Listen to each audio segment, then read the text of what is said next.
tardes. Vamos a empezar entonces en la primera fase de fondos antiparasitarios.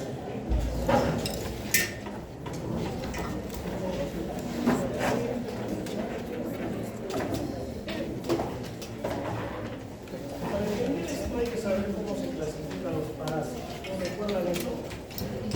Los parásitos que son los más, donde siempre empiezan los libros, los protozoos. Tenemos los protozoos, el lintos, ¿cuáles más?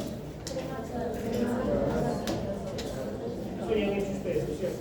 Han hecho la clasificación. Entonces, los parásitos tienen una característica de escabullirse frente a las vacunas, ¿no? Por eso usualmente no se han desarrollado tantas vacunas, a excepción de una que es contra Plasmodium falciparum, que genera malaria resistente en nuestro país a cloroquina y hidroxicloroquina, y otros parásitos protozoarios como la amebiasis, yardiasis, que no tienen vacuna, ¿no? ¿Qué es este caso clínico? Es un viajero de 32 años con diarrea con sangre, vómitos y fiebre elevada, una semana estuvo en Iquitos, comió todo. Este es un caso real. He visto varios pacientes que van a la selva y parece que es la mala conservación de los alimentos.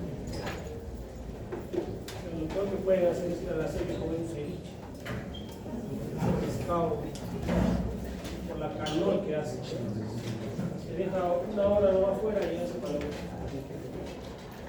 Y eso genera toxinas. Y si hay una mala manipulación y hay ameba allí, este paciente está con dolor, con fiebre, ruidos y dolores aumentados, y en el examen parasitológico en ese resulta enfermedad histolítica positiva.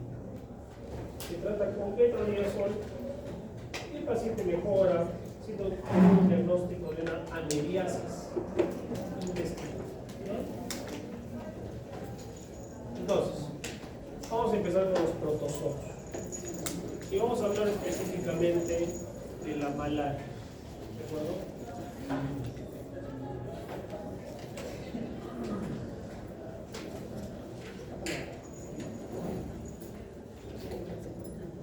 Ustedes recuerdan ya han hecho esto, ¿no? Malaria, que es el ciclo de vida. Y cómo es que un mosquito infectado inyecta esporozoitos. Estos esporozoitos llegan al hígado y se genera otra estructura que son los merozoitos. Los merozoitos son liberados del hígado y entran a los glóbulos rojos, se vuelven intracelulares, invaden los hematomas. Y ese merozoito madura y se convierte en trofozoito. Una vez que se forman los trofozoitos, se multiplican y producen nuevos merozoitos. Se rompe el hematín y estos merozoitos son liberados y algunos se convierten en gametocitos. Viene el mosquito, que usualmente es el mosquito hembra, adquiere los gametocitos al picar a un ser humano y se genera el ciclo de reproducción sexual final en el mosquito. Y finalmente se van a formar los merozoitos, que van a ser los que van a infectar nuevamente en ese ciclo vital al ser humano en esta enfermedad de la malaria. Muy bien. Hay algunos reportes que hablan que un paciente se haya contaminado con una jeringa infectada por un paciente con malaria, lo cual no es lo usual, ¿no? Diferente a la picadura de mosquito. ¿Cuáles son los fármacos usados en malaria? Cloroquina, hidroxicloroquina, pirimetamina, mefloquina, quinina, el artesunate. Pero vamos a enfocarnos primero en la cloroquina e hidroxicloroquina. No sin antes identificar a los antimaláricos según la acción del elemento infeccioso que está predominando y dónde es más efectivo. Fíjense cómo a nivel de los esquizontes la primaquina es buena, pero tiene mejor efecto, más eficacia la cloroquina, la hidroxicloroquina, quinina, mefloquina y la clindamicina, que son drogas de segunda línea, estas últimas, en las formas eritrocíticas en ambos tipos de plasmón, tanto el Vivax como el falciparum, incluso, pero que sea sensible, ¿ya? Y acción gametocida de los gametocitos, cloroquina, hidroxicloroquina, quinina, mefloquina y clindamicina, ¿sí? Y primaquina sobre plasmodium falciparum. Se ha desarrollado una vacuna sobre plasmodium falciparum, porque el plasmodium falciparum en nuestro país es resistente a los fármacos convencionales como cloroquina y hidroxicloroquina que tienen el Ministerio de Salud. El problema de la vacuna que todavía no se ha difundido completamente, que ustedes deben saber que existe, ¿ya? ¿Qué acción es paroticida? La cloroquina principal. Entonces, fíjense cómo en todas, repito, ¿no? Cloroquina, hidroxicloroquina, cloroquina, hidroxicloroquina, cloroquina, tienen un efecto en mayores formas infecciosas del parásito en su ciclo. Por lo tanto, tenemos mayor posibilidad de recuperación del paciente, ¿no? No actúa en un solo ciclo o en una sola forma. Hablemos entonces de la cloroquina y la hidroxicloroquina. Para estudiar parasitología, igual que ustedes se hacen sus tablas de doble entrada para estudiar los parásitos. Para estudiar los fármacos, en este caso de los parásitos, igual, ¿ya? Vamos a hacer nuestros cuadros de doble entrada para poder entender mejor sus características. ¿Qué características? Generales primero, son derivadas de 4-aminoquinolina desde el punto de vista químico. Y lo que hacen es prevenir, vamos a ver cómo lo hacen, o suprimir las manifestaciones clínicas que también llamaban la enfermedad de parte de malaria, se llama paludismo. Sinónimos. ¿Cuáles son sus acciones farmacológicas? Y hemos visto que hidroxicloroquina y cloroquina tienen acción en diversas formas infecciosas. Actúa sobre los gametocitos del plasmodium vivax, pero no sobre los de falciparum. En las formas asexuales, o sea, los trofozoitos, esquizontes y merozoitos, actúa también, pero en falciparum hay una resistencia mayor a cloroquina. ¿Ya? Pues tienen un buen espectro de acción frente a este parásito, en sus diversas formas, en su ciclo. Pero falciparum siempre es resistente. ¿Cuál es el plasmodium que predomina más en el Perú? Vivax, de la selva. Y la selva hablo desde abajo, desde Madre de Dios, Ucayali, Iquitos, hasta parte incluso de Cajamarca, ¿no? ¿Ya? Toda esa zona es endémica de malaria. ¿Conocen la selva?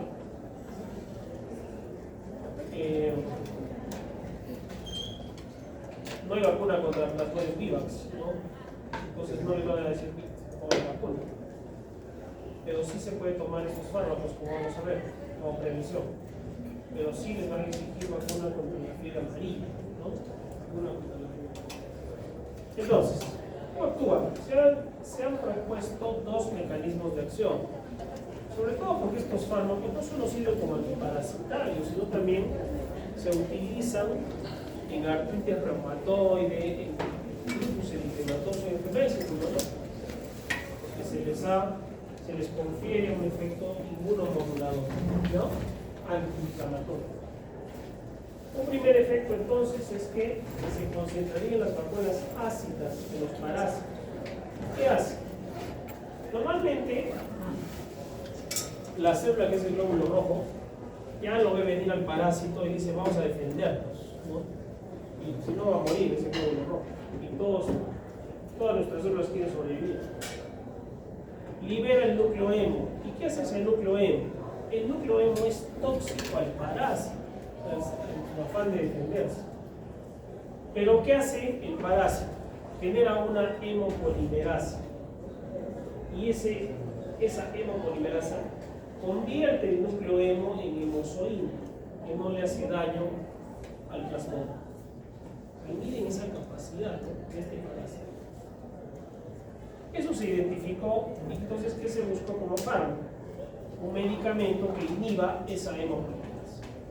Entonces el parásito ya está desnudo, expuesto, muere, ¿sí? No tiene protección frente al núcleo N liberado por el glóbulo rojo, ¿no? Además se ha postulado que la neuroquina se intercala en las cadenas de ADN del plasmodium y afecta su multiplicación. Entonces este parásito ya no se multiplica porque no tiene pues ADN. Sería el otro mecanismo de eso. ¿Ya? Eso ténganlo claro. Farmacocinética. Estos fármacos tienen preparados orales e inyectables para integrales, ¿no? Tienen una buena distribución, tienen una buena concentración en todos los órganos, más a nivel sanguíneo. ¿Por qué? Porque el plasmodium, la malaria, es una enfermedad sistémica, ¿no? No es que va y se mete al hígado y ahí se queda, está dando vueltas por todo lado. Y cuando se genera la destrucción del glóbulo rojo, en el ciclo, que es más o menos, por eso se le llama la terciana, ¿no? Cada 3 días se rompe el glóbulo rojo y viene la fiebre. Y el paciente hace fiebre con escalofríos, con fiebres altas, ¿no? Por eso, cuando ustedes tengan un paciente, y lo que siempre les he dicho, que es cuál es el objetivo de ser médicos, diagnosticar. Si yo no hago diagnóstico, de nada me sirve la medicina, de nada. Entonces no nos convirtamos en simplemente dar medicamentos para ver qué pasa, ¿no? A un paciente que tendría que darle un antibiótico, un antiviral, un antiprotozoario, todo, y a ver si se cura, ¿no? De un proceso infeccioso. Entonces, aprender farmacología es para eso, ¿no? Para en su momento aplicar ese conocimiento en ese diagnóstico que hice en el caso de la enfermedad que estamos hablando de malaria, que se cure el paciente, ¿no? Se metaboliza en un 80% del organismo, casi todo, solo 20% se excreta de la orina sin cálculo. El tiempo de vida medio es más o menos de 6 a 7 días, o sea, se puede tomar en forma preventiva, por lo tanto, se toma 2 tabletas por semana. Se le da aquí mínimo una dosis semanal para prevenir la sintomatología del paciente cuando vaya a una zona de malaria, ¿sí? Existe otro fármaco que es la mefloquina. La mefloquina tiene un efecto más rápido de protección, en prevención, porque se puede tomar dentro de los 5 días previos al viaje. En cambio, este tienes que tomarlo 2 semanas. Si se te pasó, la persona ya no va a tener protección. Por lo tanto, mefloquina sería el fármaco ideal. Lo malo es que no hay en el Ministerio de Salud, es más costoso y bueno, no todos tienen acceso. La selva siempre es un riesgo que uno no sabe qué puede adquirir. Les voy a contar un caso ahora, terminemos esto. Entonces, efectos indeseables. Ningún fármaco está libre de efectos adversos. Ninguno, nadie, ni el paracetamol, ¿no? Bajo esa premisa, mientras un fármaco sea más agresivo a un agente infeccioso, va a llevarse de hecho parte de nuestro organismo. Imagínense la quimioterapia. La quimioterapia quiere eliminar esa célula cancerígena. Para tener ese efecto tan poderoso, de hecho que se va a llevar también células buenas. Este fármaco tiene que entrar al glóbulo rojo y eliminar a ese parásito, pues va a tener efectos adversos. Es un efecto poderoso que debe. ¿Cuánto tiempo se dura el tratamiento de malaria? Más o menos entre 3, 4, 5 días. el caso de las Modium Vivax, que es el más común, ¿no? Ese sería un tratamiento corto. Los tratamientos cortos, por lo tanto, van a tener efectos adversos generales, digestivos, dolor de cabeza, trastornos visuales, visión borrosa, ¿ya? Pero pueden haber dosis tóxicas cuando se administra por vía parenteral. Esto en el caso de Platón falciparum. ¿Hay casos de falciparum en nuestro país? Sí. Sí hay, ¿no? Porque se han importado, se han quedado y al final el bicho se ha reproducido. Hipotensión, cambios en el electrocardiograma, incluso paro cardíaco.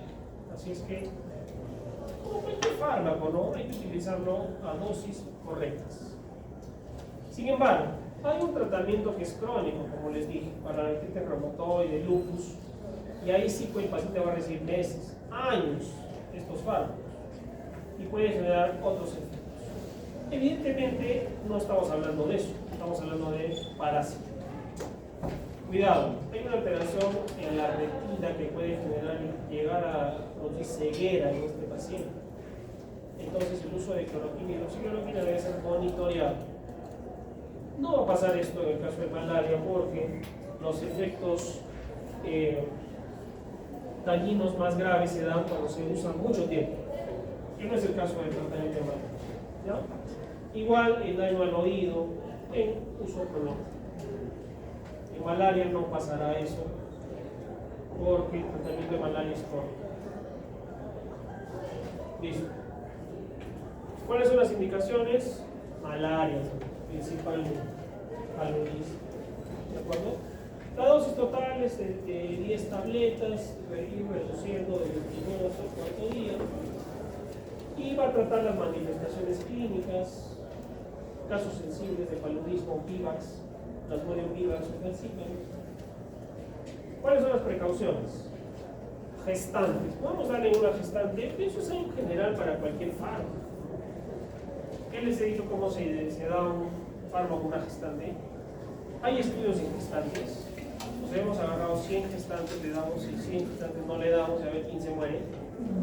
Si se muere su bebé. No puedes hacer eso. Bueno, sí lo hicieron en la Segunda Guerra Mundial, pero con otros fármacos. Pero ahora no podemos hacer eso. Entonces, ¿cómo elijo el fármaco en una gestante con malaria? Primero me preguntaría, ¿por qué esta gestante tiene malaria? O sea, hay mujeres realmente que a veces, bueno, no solo mujeres, somos todos. Está embarazada 38 semanas, va a dar una próxima semana y se va de vacaciones a la cena, ¿no? Y sí hemos tenido esos casos. Y a veces uno no entiende eso, no somos seres humanos y no somos perfectos. Y regresa con malaria. ¿Qué hacemos? Hay que tratarlo, ¿no? Entonces se usan los fármacos menos tóxicos posibles, la dosis mínima posible y tratando de controlar la sintomatología. Eso es el manejo, igual que cualquier enfermedad, ¿ya? Con criterio, riesgo-beneficio. No administrar en pacientes con esta enzima, deficiencia de esta enzima que es la glucosa 6-fosfato deshidrogenasa, que no es común en nuestro país, es más en países anglosajones, europeos, países bajos, que sí tienen nórdicos, tienen mucho en genética la deficiencia de la glucosa 6-fosfato deshidrogenasa, que cuando se combina con agentes oxidantes, sobre todo fármacos oxidantes, como son estos, como son las sulfas, pueden generar hemolis, efectos adversos negativos, ¿no? No debería combinarse, ¿no? Entonces, cloroquina, hidroxicloroquina, nefloquina también, clindamicina como droga de segunda línea, climaquina, puede tener un buen efecto en todos estos niveles, ¿no? Pero siempre teniendo cuidado con falciparum. Cuando el paciente da positivo a falciparum, hay problemas. ¿Por qué? Porque lo más probable es que sea resistente, ¿no? Tenemos que usar otros esquemas, o esquemas de segunda línea.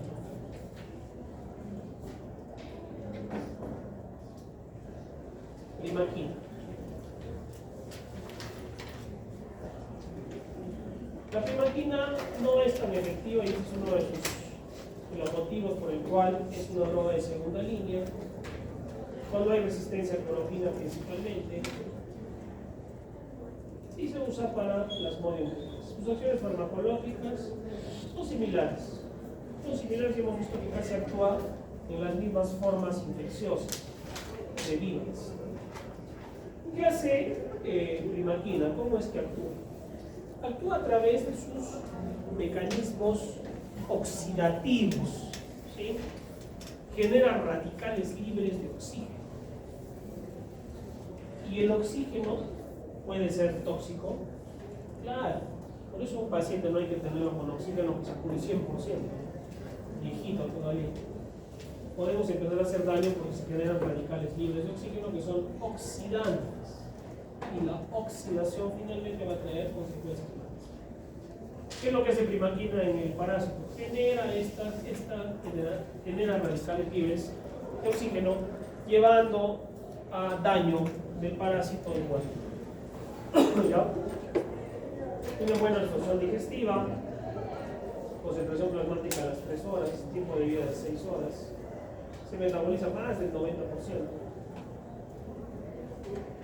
Y algunos de sus metabolitos tienen mayor capacidad oxidante. O sea, incluso puede ser más agresivos sus metabolitos. Pero esto suele pasar cuando damos dosis excesivas, ¿no? Cuando nos pasamos de la dosis y genera más hemólisis, más expulsión.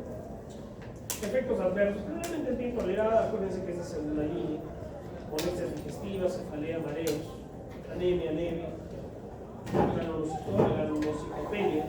La granulocitosis baja toda la serie roja, blanca, plaquetas en sangre. Y siempre cuidado con los deficientes de glucosa 6% deshidrogenasa, que muchos ya suelen ser identificados. Ya dicen, yo tengo deficiencia de glucosa 6%.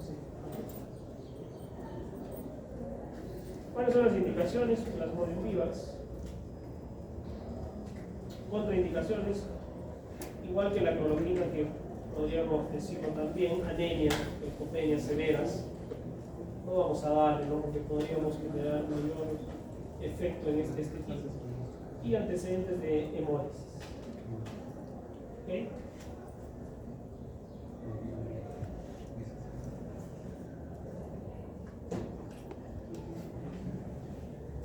El tema con estos fármacos está aquí, ¿no? ¿Dónde es que voy a actuar? Y si yo les pregunto, ¿pero por qué cloroquina y hidroxicloroquina es más efectiva? ¿Cuál sería la respuesta?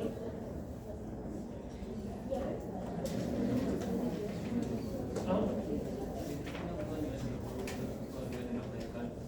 Así es. Este es más, cloroquina y hidroxicloroquina es más específica. O sea, va y se mete al glóbulo rojo. Y ahí lo agarra el merozoito, la forma eritrocítica del parásito. ¿No? En cambio el otro no, tiene que generar radicales libres de oxígeno, oxidar a la parásita, como que no es tan efectivo ahí. ¿Ya?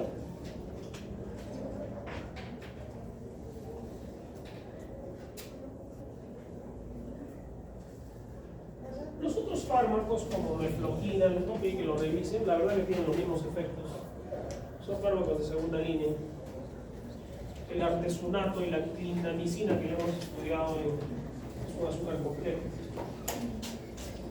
Son más usados en combinaciones, en resistencia. Y es más de especialidad eso, ¿no? O sea, un falcíparo, un oval de un paciente que venga de África, ya hay que hacer una junta médica y generar un tratamiento mucho más específico. Pues ustedes me saben decir que quiero plasmar un paciente con plasmodium vivax de Iquitos, Puerto Maldonado. ¿Qué tratamiento le das? Cloroquina más hidroxicloroquina. ¿De acuerdo? Una combinación. ¿Ya? Existe vacuna para la malaria, no para el vivax, ¿no? Que es el más común. Entonces, no se puede vacunar. Por eso no lo han escuchado ustedes, ¿no? Vacunemos a todo el mundo contra malaria. Es para falsita. Y sobre todo se ha vacunado a niños, personas vulnerables, que residen en zonas de selva y que han habido brotes de plasmodium falciparum y que es más agresivo. por lo que es más resistente. Entonces la clásica es el paciente que hace fiebre, la selva que hace, es un tratamiento, es el examen y eso. ¿Cuál es el examen para detectar? La gota gruesa. Entonces, antes de la pandemia, dos colegas del hospital de pediatría fueron a un congreso a Iquitos, ¿ya? Y claro, se vacunaron contra la fiebre amarilla. Entonces, cuando están en el congreso, siempre hay actividades recreacionales, ¿no? Y los llevaron en una lancha adentro a la selva. Llegaron a una especie de isla, se quedaron ahí, hicieron ahí una actividad, comida, la pasaron, pero en selva, pero obviamente los picaron los mosquitos y todo, ¿no? El mosquito parece que ya el repelente, sí que ya no le hace nada, ya no parece. Y aquí en Arequipa hay unos mosquitos gorditos, tipo de doble, te pican de a dos. Imagínense los mosquitos de la selva. Y de la selva profunda incluso se estudia que son más grandes, más poderosos. Tienen la zona de picar más larga. ¿Por qué? Porque son de vida libre, ¿no? No están acostumbrados al ser humano. Están más desarrollados porque pican animales. Los tienen más duras. Los tienen que ser más fuertes. Entonces llega un ser humano, se hace un banquete. Regresan a la ciudad en la tarde, todo bien, termina el congreso al día siguiente y regresan a Arequipa. Eso fue un fin de semana, jueves, viernes. El martes, uno de ellos en el hospital trae, se siente mal y hace fiebre. Debe ser el cambio de clima, la calor, que se va a su casa. Pero al otro día, en la madrugada al día siguiente, fiebre, 40. Y se va a ir, lo miran en el espejo, él se mira, ¿no? Amarillo. Está bactérico y obviamente ya no era pues, un virus de la lista. Nos va al hospital, lo vemos y la clásica pregunta es, pues, ¿dónde has estado? ¿Dónde has estado? Y ya contó que había estado en la selva. Parte de la historia clínica, ¿no? De identificar el problema. ¿Qué hay con la selva, no? ¿Dónde has estado a hacer en adentro? Nos han llegado. Fiebre amarilla, no, sí me he vacunado, la fiebre amarilla, hace un mes. Estaba protegido por la fiebre amarilla. ¿Qué quedaba? Malaria. Y otros bichos, ¿no? Chikungunya, dengue. Pero más se pensó en malaria. Se le hace gota gruesa, positivo. Se manda al laboratorio del gobierno regional de la Teresa, 2 días después, vivas. Claro que desde el primer día ya se le empezó tratamiento, ¿no? Con cloroquina y hidroxicloroquina. Se recuperó rápido, al 5.º día. Pero se llevó el susto, ¿no? Porque se llevó las enzimas hepáticas, se recupera. Hizo 10 de hemoglobina, fue hospitalizado 2 días. Pero mejor vaya a pensar que está bien. Entonces, la malaria es una enfermedad endémica. Tenemos que conocer los fármacos que la tratan, sus características, todo, díganme todo sobre malaria, si se puede ver. Preguntas sobre malaria van a ser un poco más específicas. Los fármacos, no necesariamente sino los procesos terapéuticos, no esquemas de terapia. Mañana vamos a seguir entonces, porque ya tenemos solo este tiempo. Preguntas. Nada, ¿has visto un paciente con malaria alguna vez? No. Así lo vemos nosotros, porque acá no hay, ¿no? Son que pacientes importados, ¿no? De alguien que estaba en la selva. Mañana vamos a seguir entonces con la leishmaniasis.